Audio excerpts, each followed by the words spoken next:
জীবনের হিসাব। কবি সুকুমার রায়। বিদ্যে বুঝাই বাবু মশাই, চড়ি শখের বোটে। মাঝিরে কন, বলতে পারিস সূর্যি কেন ওঠে?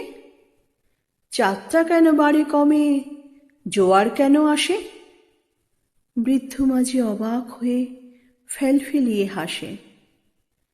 বাবু বলেন, সারা জনম মরলি রে তুই খাটি, জ্ঞান বিনা তোর জীবনটা যে চারি আনাই মাটি। খানিক বাদে কহেন বাবু, বল তো দেখি ভেবে, নদীর ধারা কেমনে আসে পাহাড় হতে নেমে? বল তো কেন লবণ পোড়া সাগর ভরা পানি? মাঝি সে কয়, আরে মশাই, অত কি আর জানি। বাবু বলেন, এই বয়সেও জানিস নে তা কি, জীবনটা তো নেহাত খেলো, অষ্ট আনাই ফাঁকি।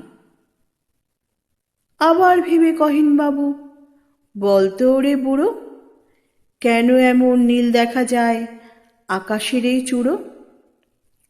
বলতো দেখি সূর্য চাঁদে গ্রহণ লাগে কেন?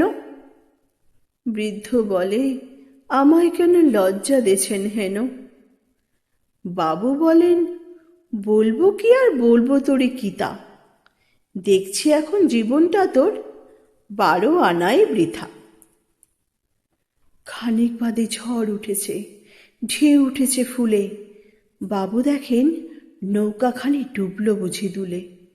মাঝিরে কন, এ কি আপদ, ওরে ও ভাই মাঝি, ডুবলো নাকি নৌকা এবার, মরবো নাকি আজি?